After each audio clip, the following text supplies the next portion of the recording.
बिस्मिल्लाहिर्रहमानिर्रहीम। अस्सलाम वालेकुम डियर स्टूडेंट्स, उम्मीद करती हूँ आप लोग खैरियत से होंगे और अपनी वेकेशंस को भी इंजॉय कर रहे होंगे और बहुत सारे स्टूडेंट जो है वो एमकेट की तैयारी भी कर रहे हैं। तो आज की वीडियो जो है वो ख़ास तौर पे प्रैक्टिकल एग्ज़ाम्स के पेपर पैटर्न और वाइवा में पूछे जाने वाले इंपॉर्टेंट क्वेश्चन जो कि मैंने वीडियो के एंड पे डिस्कस किए हैं। तो आप लोग जो है वो वीडियो को एंड तक ज़रूर देखिएगा ताकि आपको वाइवा में पूछे जाने वाले इंपॉर्टेंट क्वेश्चन का आइडिया और इसके अलावा पेपर जो है वो प्रैक्टिकल का आता कैसे और आपने इसको सॉल्व कैसे करना है, कितने पोर्शंस पे मुश्तमिल है, कैसे मार्क्स डिस्ट्रीब्यूट होते हैं और आपने तैयारी कैसे करनी है। तो ये सब चीज़ें इंशाल्लाह मैं आपसे वन बाय वन डिस्कस करती जाऊंगी और कोशिश किया करें कि वीडियो को जो है वो देखने के साथ साथ वॉइस को सुना भी करें, क्योंकि बहुत सारे टिप्स जो हैं वो मैं लिखने की बजाय बोल देती हूँ। तो इसलिए आप इसको ध्यान से सुनिएगा और अगर वीडियो पसंद आए तो लाइक ज़रूर कीजिएगा और ज़्यादा से ज़्यादा इसको शेयर करें ताकि जितने भी स्टूडेंट जिन्हें आइडिया नहीं है प्रैक्टिकल एग्ज़ाम्स का उन तक ये वीडियो पहुंचे और उन्हें भी आइडिया हो कि किस तरह से आपने तैयार करना है अपना प्रैक्टिकल का एग्ज़ाम केमिस्ट्री का। और इसके अलावा जो है वो आपने अपनी कॉपी और ईच एंड एवरीथिंग किस तरह से रेडी करनी है वो सारी इंशाल्लाह मैं वन बाय वन डिस्कस करते जाऊँगी। तो देखते हैं। टोटल मार्क्स हमारे पास जो है इसके 30 है और जो टाइम गिवन होता है वो 3 घंटे होता है, जिसमें हमारी परफॉर्मेंस और कॉपी चेकिंग, वाइवा और इसके अलावा जो हमारा थ्योरी राइटिंग सब कुछ उसी में आ जाता है।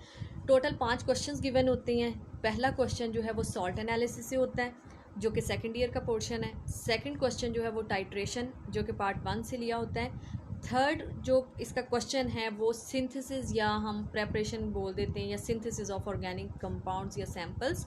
तो तीसरा जो है वो आपने सिंथेसाइज करनी होती है, कोई ना कोई आपको सैम्पल दे दिया जाता है और वो भी मैं डिस्कस करूँगी कि आपने लिखना किस किस तरह से है। Fourth question coverts practical notebook checking, मतलब इसमें ये हो जाता है कि आपकी प्रैक्टिकल नोटबुक देख लेते हैं, सिग्नेचर वगैरह और इसके अलावा प्रैक्टिकल नोटबुक की हालत अच्छी है नहीं है, कवर किया हुआ है या ईच एंड एवरीथिंग इसमें आ जाता है आपकी प्रैक्टिकल नोटबुक का। खैर ये इतनी कोई ज़्यादा टेंशन वाली बात तो नहीं है।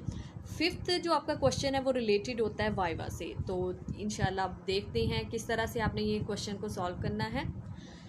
अब क्वेश्चन इस तरह से आता है, आपके पास पेपर लिखा हुआ, write down principle, equation, procedure and supposed calculations for question 2।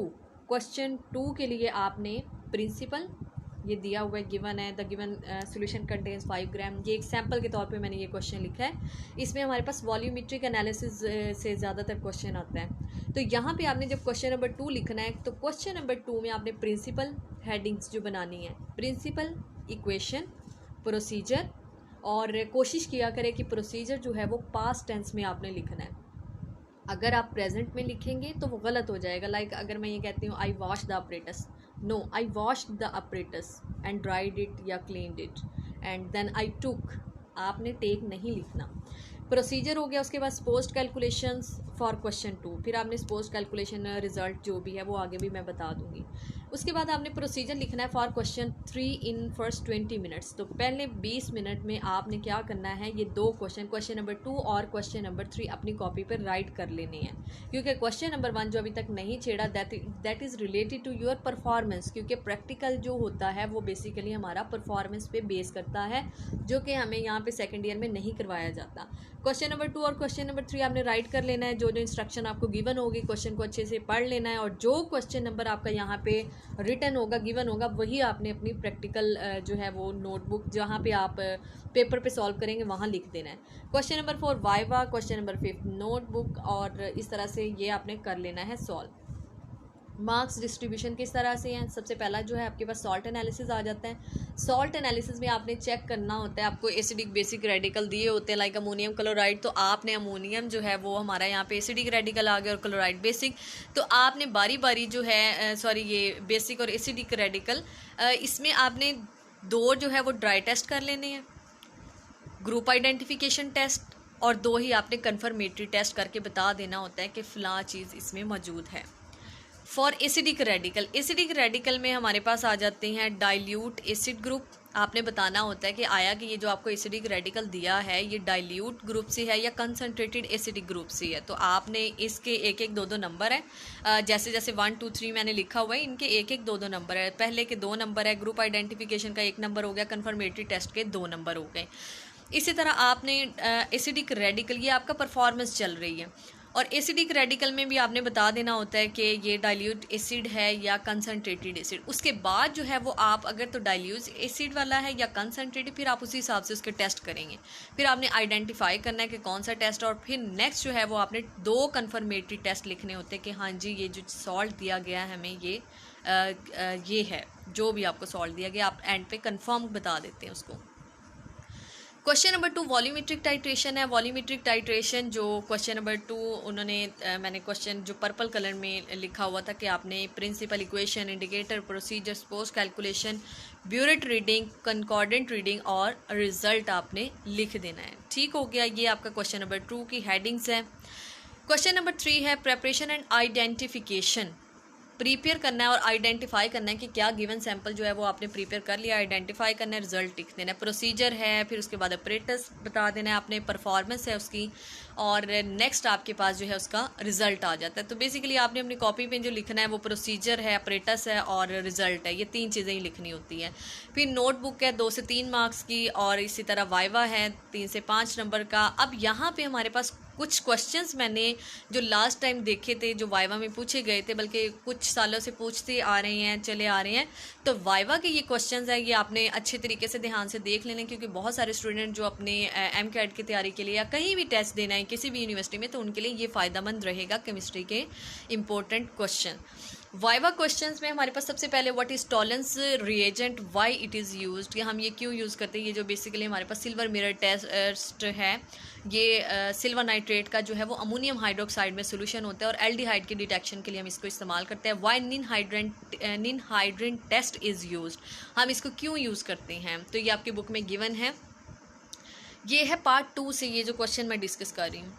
Tell me colour of phenolphthalein indicator in, अब ये पूछने वाला पूछता है कि हमें बताएं कि फिनॉफ्थलीन का जो कलर है इंडिकेटर का वो एसिडिक में क्या होता है और बेसिक सोल्यूशन में क्या होता है। Formula and colour of Fehling solution. ए जो कॉपर सल्फेट का जो पेंटाहाइड्रेट फार्मूला है ये आपने बता देना, और इसका कलर ब्लू होता है। What is the colour of Fehling solution B, ये रोशेले सॉल्ट भी इसको कहते हैं, फैलिंग सोल्यूशन बी का नाम पोटाशियम सोडियम टार्टरेट इसको बोलते हैं। और इसके अलावा इसका जो कलर है वो है colourless. Formula of glucose that is very common. और हाँ, एक बात यहाँ मैं डिस्कस कर दूँ, आपने मोस्टली जो है वो एग्जामिनर आपसे फर्स्ट ईयर और सेकंड ईयर इन दोनों से ही केमिस्ट्री की बुक से ही सवाल पूछता है, तो इसलिए कोशिश करें जाते जाते आप एक नज़र अपनी पार्ट 1 और पार्ट 2 की बुक्स को पढ़ते जाइए। व्हाट इज़ लेजाइन टेस्ट, लेजाइन टेस्ट क्या होता है, किस लिए इस्तेमाल करते हैं। फार्मूला ऑफ क्रोमाइड क्लोराइड बहुत इंपॉर्टेंट है, ये भी CrO2 Cl2 आई थिंक इस तरह से ही है, तो ये आप देख लेंगे, और किस लिए इस्तेमाल करते हैं। What is Nessler reagents, formula of baking soda, ये ब्रैकेट में मैंने मेंशन कर दिया है। Formula of washing soda, name the basic radical. अच्छा, यहाँ पे .10H2 से मुझे याद है आपने वाटर ऑफ क्रिस्टलाइजेशन की डेफिनेशन ज़रूर याद करनी है।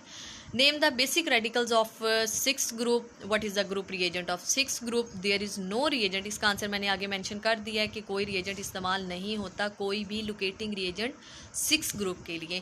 What is meant by locating reagent, why it is used, last time भी पूछा गया था ये सवाल। Formula of gypsum. What is group reagent for group 5, group 5 के लिए आप कौन सा रिएजेंट इस्तेमाल करते हैं, कि आया कि इसमें ग्रुप 5 के रेडिकल्स मौजूद हैं या नहीं।